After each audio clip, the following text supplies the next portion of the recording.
සුබ දවසක් කියලා ඔයාලා හැමෝම අදත් පිළිගන්නවා ටෙක් මුදියන්සේ YouTube channel එකට.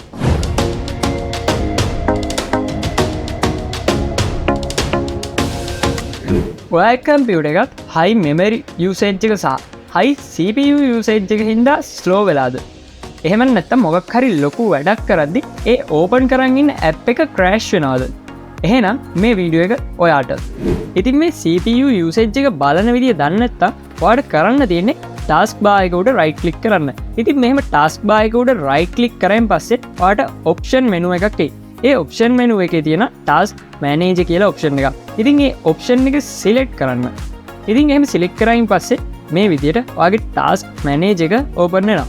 ඒකේ උඩ tabs කීපයක් බලා ගන්න පුළුවන්. ඒ tabs අතරින් performance කියන tab එකට ගියාම ඔයාලට පුළුවන් ඔයාගේ computer එකේ CPU usage එක බලා ගන්න.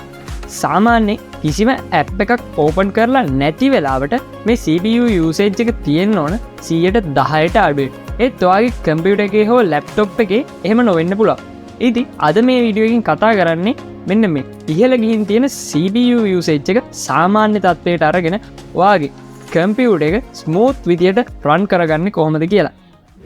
ඉතින් ඉස්සෙල්ලාම අපි කරන්න ඕන මෙන්න මේ Windows icon එක උඩ right click කරලා මෙන්න මේ run කියන option එක select කරගන්න. ඉතින් ඔයාලට මේක open කරගන්න පුළුවන් Windows R කියන shortcut එක හරහා. ඉතින් ඊට පස්සේ ඔයා මෙතන type කරගන්න ඕන services.msc කියලා.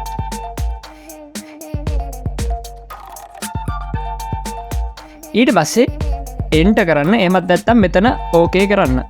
ඉතින් එහෙම okay කරයින් පස්සේ මෙන්න මේ විදිහේ එකක් ඕපන් වේවි. ඒකේ sysmain කියන එක හොයා ගන්න ඕන. sysmain කියන එක හොයාගෙන ඒක disable කරන එක තමයි ඔයා මෙතනදී කරන්න ඕන. මෙන්න මේ විදිහට තමයි sysmain කියන එක අපිට බලා ගන්න පුළුවන් වෙන්නේ. ඔයා කරන්න ඕන ඒක උඩ right click කරලා මෙන්න මේ stop කියන option එක select කරන්න ඕන. ඉතින් ඊට පස්සේ ඒක මේ විදියට ස්ටොප් වෙනවා.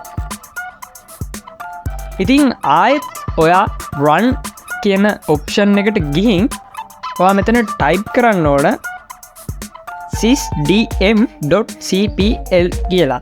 ඉතින් ඒ කමාන්ඩ් එක දීලා එන්ටර් කරායින් පස්සේ මෙන්න මේ වගේ system properties කියලා ටැබ් එකක් ඕපන් වෙවි. ඒකේ ඇඩ්වාන්ස් කියන ටැබ් එකට ඔයා යන්න ඕන. ඇඩ්වාන්ස් කියන ටැබ් එක යටතේ ඇති performance කියලා මෙන්න මේ විදියට ඒකේ settings වලට යන්න.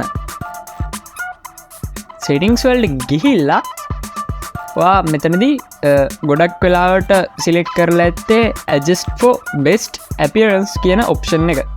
ඉතින් ඔයා ඒක select කරන්න ඕන adjust for best performance කියන option එකට. ඉතින් මං මේ විදියට එක select කරනවා. select කරලා apply කරලා okay කරන්න.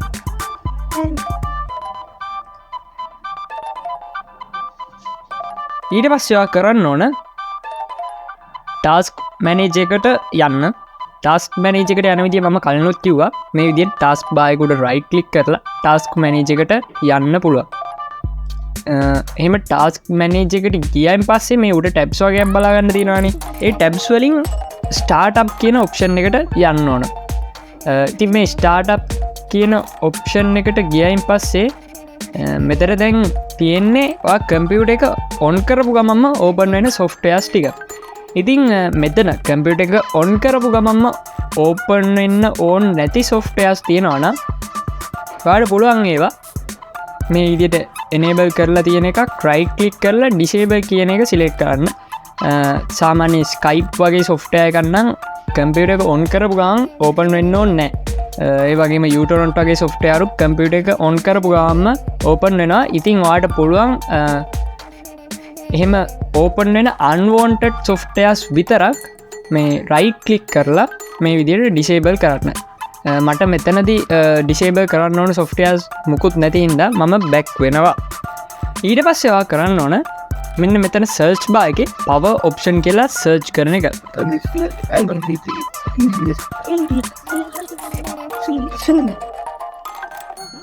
ඉතින් එතන result එකක් ඇති මේ වගේ edit power plan කියලා ඒක ඕපන් කරගන්න.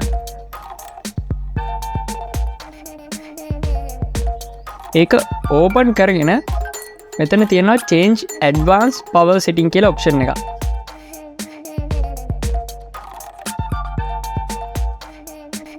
ඒකෙදි මෙතන මේ high performance කියලා මම select කරලා තියෙනවා. සාමාන්‍යයෙන් කම්පියුටර් එකක මේක තියෙන්නේ balance කියන ඔප්ෂන් එකේ. ඔයා කම්පියුටර් එක slow නම් මේ high performance කියන mod එකට මාරු වෙන්න. ඊට පස්සේ ඔයාලට පුළුවන් okay කරලා apply කරන්න. ඉතින් එහෙම කරයින් පස්සේ ආයෙත් ඔයාලට කරන්න තියෙන්නේ කලින් වගේම run prompt එක open කරගන්න. ඊට පස්සේ එතන type කරන්න temp කියලා. temp කියලා type කරලා okay කරන්න. ඉතින් ඊට පස්සේ මේ වගේ folder එකක් open වෙවි. මෙතන නම් මගේ items 8යි තියෙන්නේ. ඔයාගේ සමහර විට මෙතන GB ගානක ෆයිල්ස් වැඩක් නැති ෆයිල්ස් ඇති. මේ මෙතනට එන්නේ ඔය කම්පියුටර් එකේ තියෙන temporary files. ඉතින් ඒවයින් කම්පියුටර් එකට කිසිම වැඩක් නැහැ. ඒවා delete කරලා දාන්න. එතකොට ඔයාගේ කම්පියුටර් එකේ storage එකෙනුත් ගොඩක් දුරට GB 4ක් 5ක් වගේ එන්න පුළුවන්. ඔයා කවමදාවත් මේක clear කරලා නැත්නම් ඊට වඩා වැඩි ප්‍රමාණයක් වෙන්න පුළුවන්. මම ළඟදී clear කරපු ඉන්න මෙතන වැඩිය නෑ. මේක delete කරද්දී මේ ඔක්කොම select කරලා shift එක ඔබලා delete කරන්න. එහෙමත් නැත්නම් සාමාන්‍ය විදිහට delete කරලා ඔයාලට පුළුවන් recycle bin එකෙන් මේ ටික clear කරන්න. ඊට පස්සේ ඔයා කරන්න ඕන ආයෙත් run එකට ගිහින් මෙතන මේ අපි temp කියලා කලින් type කරානේ. ඒක ඒ දෙපැත්තට මේ විදිහට ප්‍රතිශත ලකුණු දෙකක් දාගන්න. ඊට පස්සේ ආපහු enter කරන්න. එතකොට ඔයාලට මේ වගේ එකක් open වෙයි.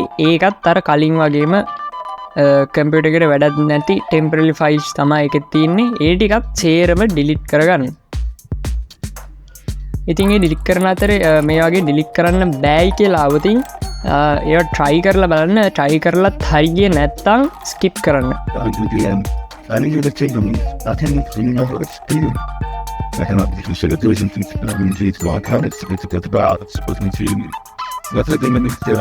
දැන් ඔයාලට කරන්න තියෙන්නේ ඔයාගේ කම්පියුටර් එක restart කරන එක.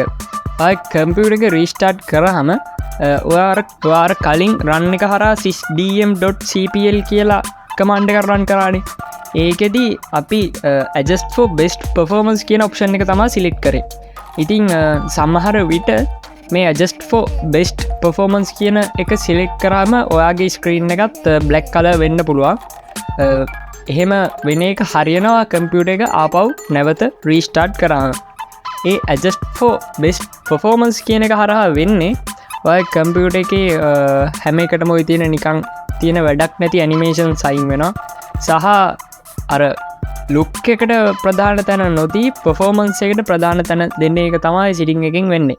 ඉතින් ඒ settings වෙනස් කරද්දී මොකක් හරි ප්‍රශ්නයක් වුණොත් මෙන්න මේ අන්තිමටම මම කියපු option එක විදිහට restart කිරීමෙන් ඒ වෙච්ච ප්‍රශ්න සේරම හරියනවා. ඉතින් අද වීඩියෝ එකෙන් අපි කතා කරේ ඔයාගේ කම්පියුටර් එකේ ඇතිවන high CPU usage එක නිසා සහ high memory usage එක නිසා ඔයාගේ කම්පියුටර් එක slow වීම සහ crash වීම වගේ දේවල් නවත්ත ගන්න පුළුවන් ක්‍රම කිහිපයක් පිළිබඳ. ඉතින් වීඩියෝ එක බලුවට ස්තුතියි. like කරන්නත් අමතක කරන්න එපා. ඔයා අපේ channel එකට අලුත් කෙනෙක් නම් අනිවාර්යයෙන්ම අපේ channel එක subscribe කරන්න.